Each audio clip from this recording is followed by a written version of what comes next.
Welcome back to Stars Hollow Lit Lounge for the most chaotic, conspiracy-filled episode yet. If you thought the last few episodes were deep dives, hold on to your hats, because today we're diving into what might be Taylor Swift's most masterful troll move ever. We're talking murder boards, Charlie Kelly-style peppy memes, and a gaslighting narrative wrapped around the delayed release of Reputation. Buckle up. Oh boy, when Charlie Kelly enters the chat, you know things are about to get crazy. Are we about to talk about mailroom conspiracy boards and red string connecting everything to Jim Carrey? Stay with me because this one's a wild ride. I'm going full Charlie Kelly meme here. Boxes full of Pepe, strings tied to random dots, and yes, Jim Carrey. But it all makes sense if you just pay attention. It starts with Florida. Florida, of course. Makes total sense. Does anything ever not start with Florida? Exactly. We have to go back to the delayed release of Reputation, the moment Swifties lost their minds trying to connect the dots. It wasn't just a delay, it was thematic. The album itself was about mass gaslighting, manipulation, and performance. And the fans, especially the straight Swifties, the hetlors, didn't realize they were part of the grandest troll Taylor ever pulled. You're saying the delayed release was intentional? Not just to build hype, but to gaslight the fan base into thinking something else was going on? Exactly. Think about it. Reputation was all about the perception of Taylor. The media had painted her as this villain, and she leaned into it, embraced it, weaponized it. But the hetlors, the straight fans, were buying into the surface-level drama, the whole snake narrative. They missed the deeper game. She was setting them up, trolling them by making them think they had the puzzle solved, when really, they were just looking at the red herrings she planted. So, wait, it's like Jim Carrey in The Truman Show. They think they're watching this perfect, controlled life. But in reality, Taylor is the director, messing with the script, pulling the strings. Yes, now you're with me. And here's where it gets weird. The director of The Truman Show, same guy who directed Dead Poets Society. And who was the improv master of Dead Poets Society? Robin Williams. Williams, who played every role to the extreme. Now, who else goes over the top in their performances? Jim Carrey. Which brings us to Andy Kaufman, Man in the Moon, performance artist to the extreme. Man on the Moon. Andy Kaufman lived for trolling, didn't he? Everything was an act, a performance. And it wasn't until later that people realized they were in on the joke all along. Exactly. And that's what Taylor's doing here. It's all an act. She's pulled the ultimate Andy Kaufman, leaving breadcrumbs for the fans, but they're chasing the wrong trails. The hetlors think it's about straight love, about revenge, when really, she's saying, put this in your pipe and smoke it, Swifties. It's a performance. She's controlling the narrative, playing both sides, trolling the very fans who think they've got it all figured out. So what you're saying is, this is a Florence and the Machine meets Thelma, and Louise meets Death becomes her situation. It's about survival. It's about control. Yes. Florence Welch, another performance artist, has this ethereal, out-of-reach presence. Taylor's doing something similar. Thelma and Louise, that's Taylor and her fans going on this wild ride together, but instead of going over the cliff, she veers off and trolls them. She survives, she's in control, and the rest are left with a murder board full of confusion. Death becomes her too, which was Sabrina's taste video where she came out. Death becomes her, like Thelma style. The theme of coming out as a death of the straight myth, or death of Taylor's career, if she did. Taylor's thesis on artistic creation. It's the ultimate choose-your-own adventure. She's letting go of ownership, but only Taylor knows the true plotline. What do you make of this? Well, obviously, this is a declaration about the universality of her art. It's not just autobiography anymore. She's transformed her personal experiences into something that transcends her. That's what great artists do. We've all had dramatic phases. Speaking of which, can we talk about the line, "Who's gonna troll you?" I feel like that's the key to the whole song. Maybe the whole album. It's about how deeply fans and the media engage with her work. The performance art lore like Salvador Dali. We're not just passive listeners anymore. Everyone feels like they have a piece of the narrative, and they create these theories, these interpretations. It's a collective experience of storytelling, but it's trolling the hetlors, the straight Swiftie Reputation release Easter egg fans. The meaning-making becomes collaborative. Fans aren't just consuming. They're adding layers to the story. It's almost meta, especially when she references all these shifting identities, these clues. It's like a puzzle she's given us to complete, knowing that the final picture will be different for everyone. And this is where I get into my theory. The entire album feels like it's written for multiple interpretations. You have the two graves, one gun line, which, by the way, could target two different people in her life simultaneously. This record is a braid of narratives, intentionally layered so no one story takes precedence. TTPD is structured that way. Multiple muses, multiple timelines, and multiple interpretations. So she's not just singing to one ex, she's singing to all of them, or maybe none of them. Now, my head hurts. That's part of the brilliance, though. It's the ambiguity, the room for interpretation. She leaves space for us to weave ourselves into the narrative. Let's look at one of the more theories out there, Taylor Swift's thruple theory. It involves Phoebe Bridgers, Maddie Healy, and the possibility that Taylor and Phoebe were a thing. For a fortnight, maybe more. Add in a song about the Chelsea Hotel and, well, let's just say this one's complicated. Paris, you're the expert on tangled webs. Let's start with Phoebe's song, Emily.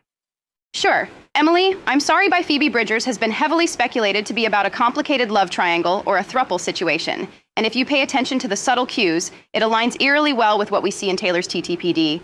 Phoebe's close with Maddie Healy, check. Taylor's rumored connection with both Maddie and Phoebe, also check. There's even this vibe in the song that suggests a deep, intimate connection between more than two people. Wait, so you're telling me that Taylor, Maddie, and Phoebe were in a thruple? And where was Ross? Just kidding. Sheesh.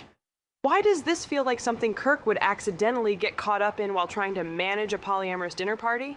Exactly. But the real clue comes from the way Phoebe references the Chelsea Hotel in her song Chelsea. And we know Taylor made a point of dismissing the romanticism of the Chelsea Hotel in Poets. Taylor's line, "This ain't the Chelsea Hotel, we're modern idiots," contrasts with Phoebe's, "And we could call a service bell if we stay at the Chelsea Hotel." There's this undercurrent of shared experiences, but with differing perspectives on the fantasy versus the reality of their connections. So, the Chelsea Hotel reference seems to be a metaphor for this poetic bohemian lifestyle. Taylor rejects it outright. We're not tortured artists, we're just people. But Phoebe, with her song Chelsea, romanticizes that idea, almost leaning into the possibility of a messy, complicated love story, or thruple, unfolding in this iconic, mythologized setting. So let me get this straight. Taylor and Phoebe could have had a thing, perhaps brief but meaningful, and we're pulling this theory together based on Chelsea Hotel references, shared metaphors, and a song about eating 7 bars of chocolate. Stay with me, Lorelai. It's not just about the Chelsea Hotel. It's about how these references fit into Taylor's broader themes of connection, dependency, and irreplaceability. There are 7 bars in the chorus Maddie's song that is called Chocolate. And when she sang it, she ate. Take the lines from Poets where Taylor sings, "And who's gonna hold you like me?" and then intensifies it with "no fucking body." She's making a claim, "I'm the one who understands you, who comforts you in ways no one else can." It's a possessive but deeply intimate statement, suggesting a closeness that can't be replicated. Which ties into the thruple theory, right? This idea that Taylor and Phoebe shared a unique bond, possibly involving Maddie Healy, but now Taylor's reflecting on how she was the one who could offer something truly special. It's as though she's questioning whether anyone else could step into her shoes and provide the same level of care or understanding. Precisely. And then there's that Charlie Puth line. "We declared Charlie Puth should be a bigger artist." It's a quirky, lighthearted moment, but it represents a snapshot of intimacy. Sharing an opinion about a niche topic like Charlie Puth's career might seem random, but it's the kind of offhand conversation you have with someone during a quiet, close moment. So Taylor, Maddie, and Phoebe are in the middle of some deep discussion about Charlie Puth while simultaneously being entangled in this emotional mess. Sounds about right for 2023. Exactly. But here's where it gets really interesting. Taylor's been known to play with ambiguity in her lyrics, giving just enough hints without ever fully confirming. And then there's the closet music industry folk theory, where Taylor is slyly referencing not just Charlie, but the queer relationships or secret connections happening behind the scenes. In a TikTok, Charlie Puth even corrected a fan, saying his song wasn't about a woman, but about a person. Rory. So, Taylor is potentially playing into this idea of fluid relationships and intimate connections that aren't defined by traditional labels. Oh, now we are in my jam. Right, Paris? And it ties right back to the thruple theory. But let's go back to the chocolate for a second. You smoked, then ate 7 bars of chocolate. This paints such a vivid picture of coping with emotional stress. And it's such an oddly specific detail. Who was eating all this chocolate? Maddie, Phoebe, Taylor? The chocolate is symbolic of emotional indulgence and escape. It's a small but telling detail about how one or more of them is handling the weight of these relationships. They're trying to manage the intensity of their feelings, but instead of resolving anything, they're indulging in these temporary comforts. Which makes the thruple theory even more compelling. These kinds of intimate shared moments, whether it's smoking, eating chocolate, or discussing Charlie Puth, are the kinds of things that suggest a deeper, interconnected dynamic. And Taylor's lyric, "Nobody, no fucking body," highlights the intensity of her emotional investment in the situation. She's claiming exclusivity. No one else can understand or provide the same level of care. And that's the thing. Whether it was a brief fling or a deep emotional connection, Taylor's lyricism is always layered. She's able to take something as casual as discussing Charlie Puth and turn it into a metaphor for emotional intimacy and connection. So what we're left with is the possibility of this thruple, Taylor, Phoebe, and Maddie, all intertwined in some messy but meaningful way. And Taylor's telling us through all these references that no matter what happened, nobody could hold or know either of them the way she did. Exactly. And the beauty of it is that Taylor's leaving it open for interpretation, just like the rest of TTPD. The fans will read into it what they want, but the truth is probably somewhere in the middle. Part performance, part reality, and all connection. Well, that wraps up another episode of Stars Hollow Lit Lounge. Thanks for joining us as we dove into the wild world of thruple theories, Chelsea hotels, and Charlie Puth. Stay tuned for more lyrical breakdowns as we continue our TTPD series. And remember, if you ever find yourself eating 7 bars of chocolate while discussing Charlie Puth, you're probably involved in a very complicated relationship. Okay, I've decided if Taylor ever moves to Stars Hollow, I'm getting her to write the town's next festival theme song. She'd probably turn it into a narrative about Luke's existential dread and the coffee machine breaking. One of the sharpest lines in the whole album. You're not Dylan Thomas. I'm not Patti Smith. Taylor Swift isn't just name-dropping iconic poets here. She's making a definitive statement about her relationship with the myth of the tortured artist. So, Paris, where do we even start?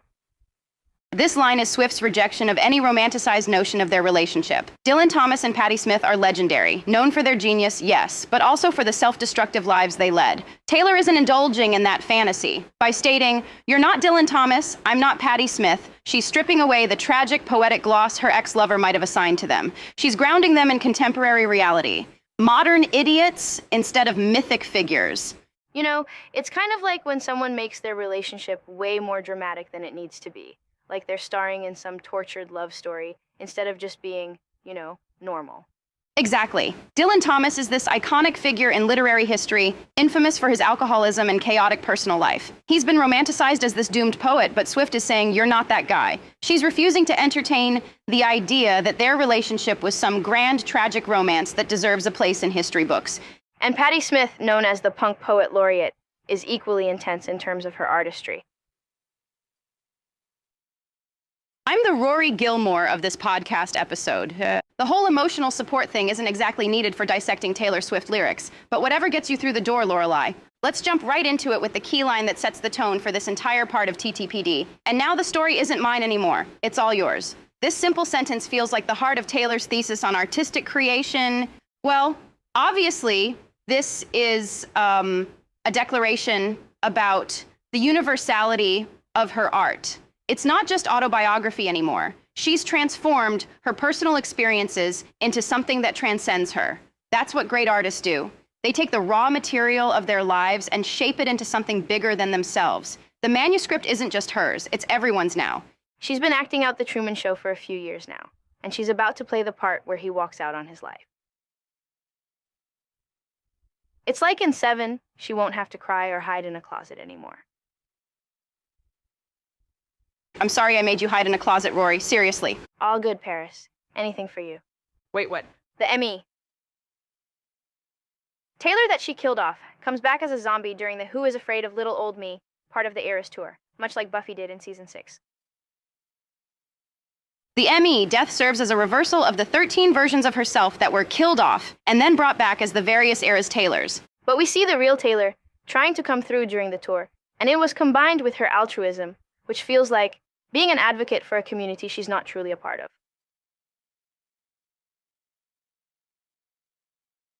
The self-inflicted bullet that killed her true self.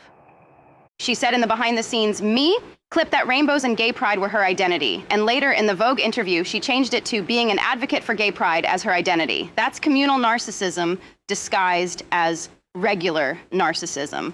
The manuscript sounds like an antique novel written by someone in the 1800s. I feel like she's just being poetic for the sake of drama, and honestly, I respect that. We've all had our dramatic phases. Lorelai. The manuscript sounds like an antique novel written by someone in the 1800s. I feel like she's just being poetic for the sake of drama, and honestly, I respect that. We've all had dramatic phases.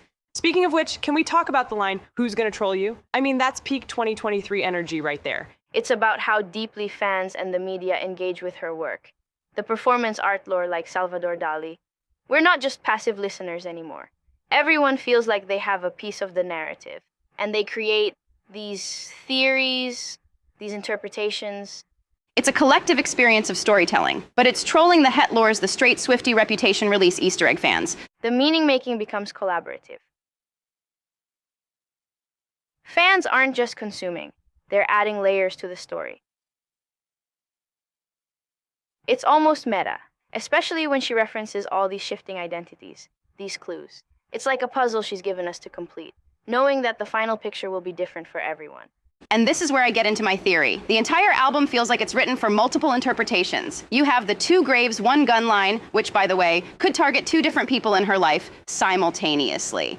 This record is a braid of narratives, intentionally layered so no one story takes precedence. TTPD is structured that way. Multiple muses, multiple timelines, and multiple interpretations. So she's not just singing to one ex, she's singing to all of them. Or maybe none of them. Now my head hurts. That's part of the brilliance, though. It's the ambiguity, the room for interpretation. She leaves space for us to weave ourselves into the narrative. Let's look at one of the more theories out there, Taylor Swift's thruple theory.